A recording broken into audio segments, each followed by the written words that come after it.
தேவை excellent human beings. அதனால இன்னைக்கு பெற்றோர்களுக்கு என்னோட ஒரே வேண்டுகோள் வந்து நம்ம ரொம்ப யூனிடைமென்ஷனலாக யோசிக்காமல் நம் குழந்தைகளை நல்ல மனிதர்களாக ஆக்குவோமா, அண்ட் அதுதான் பாயிண்ட். அண்ட் இங்கே இந்த ஸ்கூல் வந்து பார்க்கும் பொழுது அந்த விதை, அந்த விஷன் இங்கே நான் பார்க்குறேன். So thank you very much. எனக்கு இப்போ 9th ஸ்டாண்டர்ட்லேருந்து எந்த ஸ்கூல்லையும் வந்து கிரவுண்டுக்கே போக மாட்டாங்க, இதுதான் உண்மை. பட் இங்கே நீங்கள் நான் கேள்விப்பட்டது 12th ஸ்டாண்டர்ட்லையும் பிஇ கிளாஸ் இருக்குது அப்படிங்கிறது ஒரு பெரிய கைத்தறி கொடுக்கலாமா ஆர்ஜிக்கு. ஸோ அதுக்கு ஒரு விஷயம் வேண்டும். 108 தான் என்ன டாக்டர், என்ன need of the hour for parents at this point அப்படின்னா 100 + 5 + 2 + 1 + 0 இதுதான் 110. இதுதான் என்னோட கான்செப்ட். 108 இது என்னோட கான்செப்ட். 100% என்ன வேண்டும் என்றால் இன்று இந்தியாவில் ஆட்டிடியூட் வேணும். அது இன்னைக்கு இந்த குழந்தைங்கிட்ட நான் பார்க்குறேன். ஒரு பிரைட்னஸ், ஒரு ஸ்மார்ட்னஸ், ஒரு கான்ஃபிடன்ஸ் பார்க்குறேன். டிசிப்ளின் வேண்டும். எனக்கு ஆட்டிடியூட் அண்ட் டிசிப்ளின் இல்லாமல் நம்மளால் எதையும் சாதிக்க முடியாது. எனக்கு என்னமோ 100% ஃபெய்த் வேணும்னு தோணுது. இந்த வயதிலிருந்தே குழந்தைகளுக்கு அந்த ஒரு நம்பிக்கையை நாம் ஊட்ட வேண்டும். அண்ட் ஒரு 100% purity of thought and selflessness. எனக்கு என்னமோ இந்த 4 பில்லர் தான் நம்ம குழந்தைங்களுக்கு நம்ம சொல்லித்தரணும். ஆட்டிடியூட்னா என்ன டாக்டர்? ஆட்டிடியூட்னா ஒரு கெத்து இல்லை. நம்ம வந்து இறங்கி போக மாட்டோம், நாம் சண்டை போட போகிறோம். வாழ்க்கையில் பல தொல்லைகள் வரலாம். இப்போ நாங்கள் வந்து 3000 குழந்தைங்களை பார்க்குற டீம். 8 மாத குழந்தையிலிருந்து 18 வயது வரை வாழ்நாள் முழுவதும் 4 வேளை இன்சுலின் ஊசி போட வேண்டும். கையில் சோத்துக்கு வழி கிடையாது, பணம் கிடையாது, ஒரு மோசமான சேலஞ்சிங் நோய். பட் அதெல்லாம் தாண்டி ஒரு ஃபைட் நாங்கள் பார்க்குறோம். அண்ட் யார் யாரெல்லாம் அந்த ஆட்டிடியூட் காட்டுறாங்களோ அவங்கெல்லாம் பெரிய ஆள் ஆகிடுவாங்க. யுவஸ்ரீன்னு ஒரு குழந்தை, இந்த ஆட்டிடியூட் போய் நம்ம பெரிய புக்கெல்லாம் படிக்க வேணாம். அன்றாடம் நாங்கள் பார்க்கும் குழந்தைகளின் கதை, நான் ஒரு கதை சொல்லி ஒரு 2-3 கதை சொல்ல போகிறேன். யுவஸ்ரீன்னு ஒரு குழந்தை 1 மாதம் முன்னாடி வந்தது. 15 வயது, ரொம்ப புவர் ஃபேமிலி, அப்பா கிடையாது, டைப் 1 டயபிட்டிஸ், 4 வேளை இன்சுலின் ஊசி போட வேண்டும். இதயங்கள் அறக்கட்டளை வழியாக ஹெல்ப் பண்ணிட்டு இருக்கோம். திடீர்னு காலில் ஒரு வீக்கம். எம்ஆர்ஐ எடுத்து பார்த்தா bone cancer, one of the worst bone cancers ஒரு 15 வயது குழந்தைக்கு. அந்த அம்மா அந்த குழந்தைய அழைச்சிட்டு வராங்க ரூமுக்கு. வந்து ஐயா, நானும் என் குழந்தையும் எங்கள் உயிரை எடுத்துக்கொள்ள போகிறோம். இது மேலிருந்து வாழறதுக்கு என்ன காரணம் நாங்கள் யோசிக்கிறோம். கையில் பணம் இல்லை, கால் போன என் பெண்ணுக்கு வாழ்க்கை இல்லை, அதனால் நாங்கள் உயிரை எடுத்துக்கொள்கிறோம். நான் ஒரு 5 நிமிஷம் மோட்டிவேட் பண்ணேன் அந்த அம்மாவையும் அந்த குழந்தையும். அந்த குழந்தை ஒரு 5 நிமிடம் ஒரு கம்போஸ் பண்ணதுக்காக நேரத்துக்கு திருப்பி உள்ள வந்து, அங்கிள், நான் இந்த ஆபரேஷனை செய்து கொள்ள போகிறேன், நான் சண்டை போட போகிறேன், நான் திருப்பி நடந்து வரப்போகிறேன் உங்கள் கிளினிக்கு, நான் கல்லூரியில் படிக்க போகிறேன், அண்ட் இதயங்கள் அறக்கட்டளையில் வாலண்டியராக ஜாயின் பண்ண போகிறேன். அதுதான் ஆட்டிடியூட். அண்ட் போன வாரம் அந்த குழந்தையோட காலை எடுத்திருக்காங்க. அதெல்லாம் நம்பி வராங்கன்னு அந்த பயம் ஒன்றும் இருக்கும். அந்த டிசிப்ளின் இருந்து கொண்டே இருந்தால் வாழ்க்கையில் வெல்ல முடியும். டிசிப்ளினுக்கு என்ன ஒரு கதை, எங்கள் லிவிதாவின் கதையை நான் சொல்லிட்டே இருப்பேன். இந்த குழந்தையோட அப்பா அம்மா கூலி வேலை பண்ணுறாங்க அன்னூரில். இந்த முதல் வகை சர்க்கரை நோய், 4 வேளை இன்சுலின் போடணும். இந்த குழந்தை ஒரு 3 மாதம் முன்னாடி என்கிட்ட வந்தது. சுகர் எல்லாம் 400, 500. நான் அந்த குழந்தைகிட்ட ஒரு 5 நிமிஷம் பேசினேன். குட்டி, நீ இது பண்ணது ரொம்ப தப்பு. என்ன பண்ணுதுன்னா, அப்பா அம்மாவுக்கு தெரியாம காசு எடுத்து இந்த ஜங்க் ஃபுட் சாப்பிடுது. இந்த பிஸ்கெட்டு, குர்குரே பேக்கெட், லேஸ் பேக்கெட்லாம். நான் சொன்னேன், இந்த ரேட்ல போச்சுன்னா உனக்கு 3 வருடத்தில் கிட்னி ஃபெயிலியர் வந்து விடும். இதை பண்ணாதே, உங்க அப்பா அம்மாவுக்கு இதை தாங்க முடியாது. 3 மாதம் கழிச்சு அந்த குழந்தை வந்தது. சுகர் எல்லாமே 100லிருந்து 200. அந்த 3 மாத சராசரி 7. நான் ஆச்சரியமா கேட்டேன் அந்த குழந்தைகிட்ட, லிவிதா, எப்படா இதை பண்ண? 3 மாசத்துக்குள்ளார இப்படி ஒரு டிரான்ஸ்ஃபர்மேஷன். அந்த குழந்தை சொல்லிச்சு, சார், நாங்கெல்லாம் ஏழை பழங்க, நான் வந்து பல ஹாஸ்பிட்டல் அட்மிட் ஆயிருக்கேன், ஒரு டாக்டரையும் மூஞ்சியை கொடுத்து கூட பேசினது கிடையாது. பட் அன்று உங்களுக்கு 50 பேஷண்ட் ஓபியில் வெயிட் பண்ணாங்க, எல்லாம் பணக்கார பேஷண்ட். பட் எனக்காக நீங்கள் 10 நிமிடம் எடுத்தீர்கள். அதனால உங்களுக்காக நான் மாற்றம் கொண்டு வந்தேன் சார். நான் இந்த 3 மாசமா எந்த ஜங்க் ஃபுட்டையும் எடுக்கல, ஓகேவா? அண்ட் அதுக்கு ஒரு டிசிப்ளின் வேண்டும். பட் அதை தாண்டி அந்த குழந்தை ஒன்று பண்ணுது, அது காட்லினஸ்க்கு ஈக்குவலன்ட். தயங்கி நின்றுச்சு அந்த குழந்தை. என்னடா குட்டி வேணும் அப்படின்னா, சார், நான் ஏதோ ஒரு கிஃப்ட் கொடுத்தா வாங்கிப்பீங்களா அப்படின்னு. நம்ம என்ன நினைப்போம், சோத்துக்கே வழி இல்லாத ஒரு ஃபேமிலி இதயங்கள் அறக்கட்டளைக்கு என்னடா கிஃப்ட் கொடுக்க முடியும்னு ஆச்சரியமா அந்த குழந்தைய பார்க்குறேன். அந்த 3 மாதம் ஜங்கு எடுக்கிற அந்த காசை ஒரு உண்டிலில் போட்டு இதயங்கள் அறக்கட்டளைன்னு எழுதி, சார், ஒரு நீடில் 10 ரூபான்னு சொன்னீங்க, 12 நீடில் இன்னொரு 7 குழந்தைக்கு ஏன் சார்பாக கொடுங்க சார் அப்படின்னு சொல்லுங்களா. அண்ட் இதுதான் ஆட்டிடியூட் அண்ட் டிசிப்ளின். நம்ம குழந்தைகிட்ட நம்ம கற்றுக்கலாமா? அடுத்தது purity of thought and selflessness. அதாவது இப்போ உலகம் எப்படி ஆயிடுச்சுன்னா, எனக்கு, நான், என் குடும்பம், எனக்கு எனக்கு சொத்து சேர்க்கணும், டாக்டரான போலி கிளினிக் கட்டணும், இல்லை 10 கார் வாங்கணும், லண்டன் அமெரிக்கா போகணும், அதுவல்ல வாழ்க்கை. எங்கள் இதயங்கள் கோட்பாடு நாங்கள் எல்லாமே ஐஏஎஸ்ன்னு சொல்லுவோம். ஐஏஎஸ்னா இதயங்கள் அபவ் செல்ஃப். நம்மளை தாண்டி நாம் இந்த சொசைட்டிக்கு என்ன பண்ணுறோங்கிறத பார்க்கணும். அதற்கு இங்கே பெஸ்ட் எக்ஸாம்பிள் முத்து அண்ணாச்சுன்னா அவங்க குடும்பமும். இது பெருமைக்காக சொல்லவில்லை. இங்கே விருதுநகருடைய ஹிஸ்டரியை பற்றி நான் தெரிஞ்சுக்கிட்டேன். ஒரு சுயநலம் இல்லாமல் ஒரு படி அரிசியால் இந்த ஸ்கூல்கள் வந்திருக்குன்னு கேட்கும்பொழுது ரொம்ப ரொம்ப பெருமையா இருக்கு. அதனால நீங்கள் தான் எங்கள் வழிகாட்டி. இதை நான் போய் கோயம்புத்தூர்ல போய் சொல்ல போறேன். என்ன ஒரு அருமையான கான்செப்ட் இல்லை, பட் யாரோ ஒருத்தங்க செல்ஃப்லெஸ்ஸா யோசிச்சிருக்காங்க இந்த டவுனுக்குள்ள. அதனால இன்னைக்கு இவ்வளவு பெரிய பள்ளிகள், ஸ்கூல்கள், ட்ரெயின் எல்லாமே விருதுநகருக்கு இருக்கு. அதனால நம்மளையும் தாண்டி நம்ம செல்ஃப்லெஸ்ஸாக யோசிக்க வேண்டும். அண்ட் கடைசியாக 100% ஃபெய்த். இன்னைக்கு நம்பிக்கை இல்லை, யாரை கேட்டாலும் யாரையும் நம்ப மாட்டேங்கிறாங்க. ரெஸ்பான்சிபிள் ஃபெய்த் கண்டிப்பாக இருக்க வேண்டும். அதுக்காக எல்லாரையும் நம்புங்கன்னு சொல்ல, நான் ஒரு 16 வருடம் லண்டன்ல இருந்தேன். இறைவன் மேலாம் ரொம்பலாம் எனக்கு அப்பெல்லாம் கிடையாது. ஏதோ நம்ம போவோம், கோயிலுக்குலாம் போகிறது கிடையாது. பட் இறைவன் கான்செப்ட் ரொம்ப தாட் கொடுக்கல. பட் 16 வருடம் கழித்து மதுரைக்கு வந்தேன். இந்த கதையை சொல்லிட்டு நான், மதுரை என்னுடைய சொந்த ஊர் கிடையாது. ஏதோ ஒரு காரணத்துக்காக மதுரைக்கு வந்தோம். வந்த முதல் மாதம் ஒரு 7 வயது சிறுவன் அர்ஜுன் 4 நாட்கள் இன்சுலின் வாங்க பணம் இல்லை என்று இறந்து விட்டான் என்று அனுப்பப்பட்டான் கவர்மெண்ட் ஹாஸ்பிட்டல் இருந்து. அந்த அம்மா அந்த இறந்து போன குழந்தைய அழைச்சிட்டு போறாங்க. அந்த அப்ப நான் இருக்கிற மருத்துவமனை தாண்டும் பொழுது அந்த பச்சை புடவைக்காரி மீனாட்சிமன் அந்த ஆட்டோல இருந்திருக்காங்க. அந்த இறந்து போன குழந்தைய எங்க ஹாஸ்பிட்டல்ல கொண்டு வராங்க. அண்ட் உள்ள கொண்டு வரும்பொழுது கார்டியாக் அரெஸ்ட் கால் ஓடுறேன் நான். அப்ப அந்த அம்மா காலில் விழுகிறார்கள். அதிலிருந்து 4வது நாள் அர்ஜுனன் 8வது பிறந்த நாள். அந்த அம்மா சொல்றாங்க, ஐயா, என் குழந்தையின் பிறந்த நாளும் இறந்த நாளும் ஒன்னா இருக்கும் போல இருக்கு. ஏன் உள்ள வந்தேன்னு தெரியல, இறந்துட்டான்னு சொல்றாங்க, கையில் பணம் இல்லை. மானிட்டர் போடுறேன், ஃபிளாட்டா இருக்கும், ட்ரேசிங் டிக்ளேர் பண்ணு பார்க்கும்பொழுது இன்னும் ஹார்ட் ஆக்டிவிட்டி இன்னும் கம்ப்ளீட்டா ஸ்டாப் ஆகுது. உடனடியாக ரெசிஸ்ட்ரேஷன் ஆரம்பிச்சு எங்க ஐசியூல கொண்டு போய் போட்டு அவனுடைய 8வது பிறந்த நாளில் உயிர் பிழைத்தான் அர்ஜுன். அன்று அந்த அப்பா அம்மாவை கதவை திறந்து எங்க ஐசியூல அந்த இறந்து போன குழந்தை எழுச்சி உட்காந்தா. இப்ப போன வருடம் அவனோட கேட்டரிங் காலேஜ் ஃபீஸ் பே பண்ணிருக்கும். இப்ப 2வது வருடம் கேட்டரிங் காலேஜ் படிக்கிறான். அப்போ ஒண்ணு தோணுச்சு, அந்த இறைவன் மேல் இருக்கும் நம்பிக்கை எனக்கு இப்ப ரொம்ப அதிகமாச்சு. இப்ப எல்லாம் பச்சை புடவைக்காரி தான். எங்க ஹாஸ்பிட்டலுக்கு வந்தா ஒரே மீனாட்சி வந்தா என் பொண்ணு திட்டுறா, டேடி நீ ஆரம்பிச்சாலே பச்சை புடவைக்காரி தான் ஆரம்பிக்கிற, வேற என்னமே கிடையாதான்னு. எனக்கு ஒரு மருத்துவரா இருக்கும்பொழுது முதல் 10 வருடம் ஒரு திமிர் இருக்கும். நான் தான் காப்பாற்றினேன், நான் தான் பண்ணேன். இப்ப 30 வருடம் கழிச்சு என்ன கன்ஃபார்ம்டா தெரியுதுன்னா, நம்மளால ஒரு புல்லை கூட கொடுங்க முடியாது.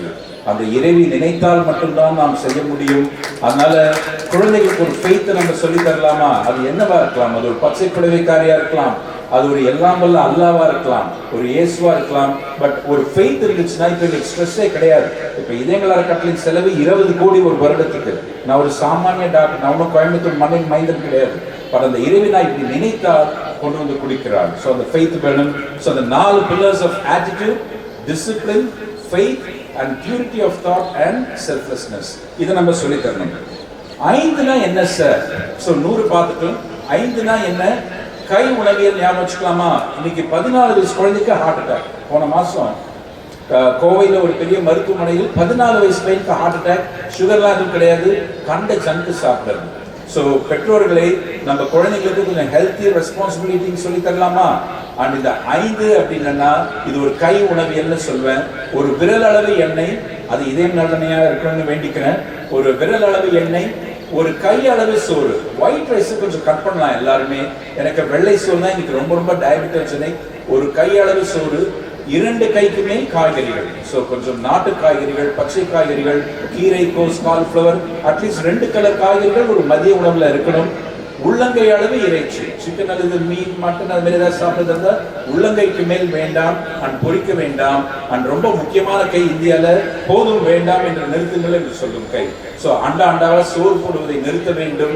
அண்ட் காய்கறிகள் நிறையாக எடுக்க வேண்டும். ஸோ இந்த கை உணவியல் ஞாபகம் வச்சுக்கோங்க. அண்ட் ரொம்ப முக்கியமான டயட்டிஷியன். இப்ப போன வாரம் ஒரு பெரிய பணக்காரன் வந்தாரு. மும்பைல ஒரு டயட்டிஷியனா 1500 ரூபாய் ஃபீஸ் அரை மணி நேரத்துக்கு. நான் சொன்னேன், ஐயா நீங்கள் ஏன் இந்த பணத்தை வேஸ்ட் பண்ணுறீங்க, இது இதயங்கள் டெஸ்ட் கொடுத்தலாமல் இன்னொரு குழந்தைக்கு ஆகும். எனக்கு ஒருத்தர் வந்து ரொம்ப ஈஸியாக 1.5 வரையில் டயட்டிக் அட்வைஸ் கொடுத்துருக்காரு ஃப்ரீன்னு. ஐயோ அவர் எங்கெங்க இருக்காரு அப்படின்னு கேட்டார். இல்லைங்க அவர் 2000 வருஷம் வந்து எழுதியிருக்காரு, அவர் பேர் திருவள்ளுவர்னு சொன்னேன். புரியுங்களா?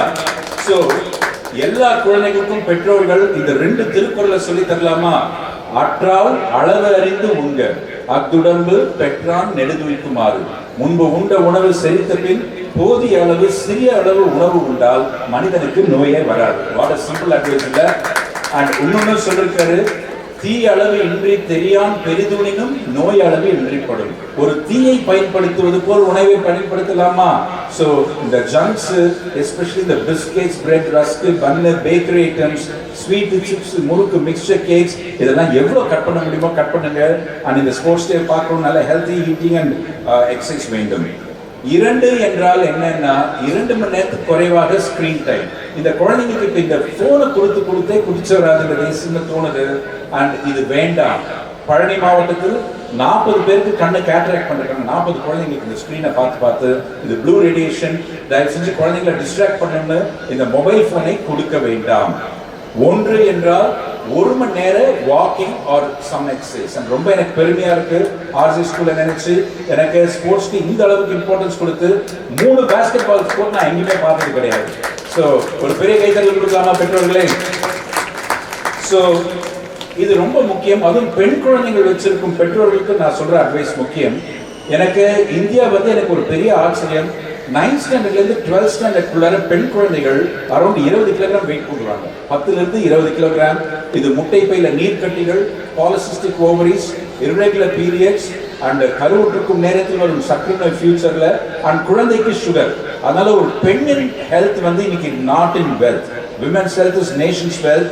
அண்ட் 5 வயதிலிருந்து 9 வயதுக்குள்ளே பெண் குழந்தைகளுக்கு பெற்றோர்கள் கொஞ்சம் ஃபோக்கஸ் பண்ண ஆரம்பிக்கலாமா? வெயிட்டை கூட வேண்டாம். எனக்கு இது விஷஸ் சைக்கிள். ஒரு பெண் குழந்தைக்கு ஒரு சுகர் வந்துச்சுன்னா குழந்தைக்கு வரும் வாய்ப்பு ரொம்ப ரொம்ப அதிகம். அண்ட் அதனால தான் அந்த பாரதியார் அருமையா பாடிருக்காரு, ஓடி விளையாடு பாப்பாங்கிறாரு, பையனை சொல்லாரு இல்ல.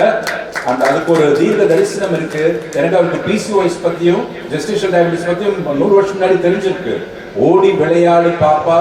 அண்ட் பெற்றோர்களே, காலை எழுந்தவுடன் படிப்பு, பின்பு கனிவு கொடுக்கும் நல்ல பாட்டு, மாலை முழுவதும் விளையாட்டு என்று வழக்கு படித்துக் கொண்டு பாப்பா. அண்ட் மாலை முழுவதும் விளையாட வேண்டாம், ஒரு 1 மணி நேரம் விளையாடலாமா? அண்ட் அதுக்கு எந்த தடையும் கிடையாது. அந்த நேரத்துக்கு போய் மேல டியூஷன் போடாதீங்க. என்னமோ இப்போ பிரெக்னன்சி டெஸ்ட் பாசிட்டிவ் ஆச்சுனாலே அம்மாக்கு ஐஐடி சொல்லி தந்துடுவாங்க போல இருக்கு. இதெல்லாம் வேண்டாம். அந்தந்த நேரத்தில் என்னென்ன படிக்கணுமோ படிக்கட்டும். அண்ட் 1 மணி நேரம் விளையாட்டுனால அவுட்புட் அதிகமாக தான் ஆகுமே ஒழிஞ்சு குறைந்து போகாது. அண்ட் கடைசியாக 0 ஜங்க் ஃபுட். நான் அதே சொல்லிட்டேன் என்னென்ன ஜங்க் ஃபுட்னு. அண்ட் இந்த குளிர்பானங்கள், இந்த பிஸ்கெட்ஸ், பேக்கரி ஐட்டம்ஸ், இந்த பப்ஸ், சமோசாஸ், இது கன்ஃபார்ம்டா கட் பண்ணணும். அண்ட் ஸ்கூலுக்கு இது ஒரு பெரிய ரோல் இருக்கு. ஸோ இது ஸ்ட்ரிக்டாக என்ஃபோர்ஸ் பண்ணலாமா நம்ம? அண்ட் ஸ்கூலுக்கும் ஒரு வேண்டுகோள், குழந்தைகளுக்கு ஹைட் வெயிட் ஷார்ட் பண்ணி இப்போலேருந்தே எல்லா குழந்தைகளுக்கும் இல்லைன்னா போட ஆரம்பிங்க. ஏன்னா நிறைய ஷார்ட் ஸ்டேஜ் பார்க்கணும். இது ஏர்லியாகவே நம்ம பிடிச்சிக்கலாம்.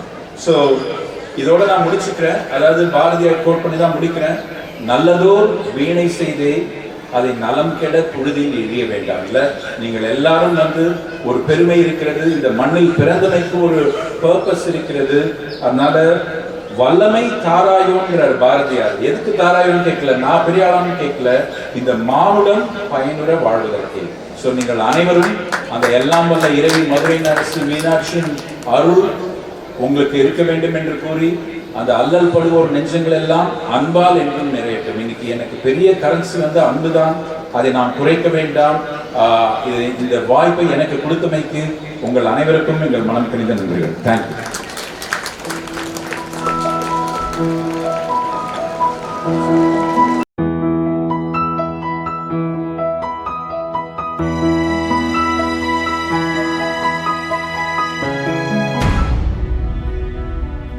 Can children as young as 8 months suffer from diabetes? Many people are surprised to learn that in India, an estimated 9 lakh children and around 15,000 children in Tamil Nadu alone suffer from type 1 diabetes, also known as juvenile diabetes. Imagine the pain and fear these young children endure, having to take 4 insulin injections every single day. Each injection is a reminder of their lifelong struggle. The daily finger pricks for glucose monitoring add to their distress, leaving tiny, tender hands covered in puncture marks. Every injection is a moment of pain, a moment of anxiety. For these children, there is no break, no respite. Missing even one day of insulin can lead to a dangerous medical emergency called diabetic coma, with potentially devastating consequences. Uncontrolled or poorly treated type 1 diabetes can result in kidney failure, blindness, and diabetic coma by the time a child is 15 years old. Many do not live past 20 due to end-stage kidney disease or diabetic ketoacidosis. However, with proper treatment including high-quality insulin, glucose monitoring, diet management, diabetes education, and insulin pump therapy, these children can lead happy, healthy, and productive lives.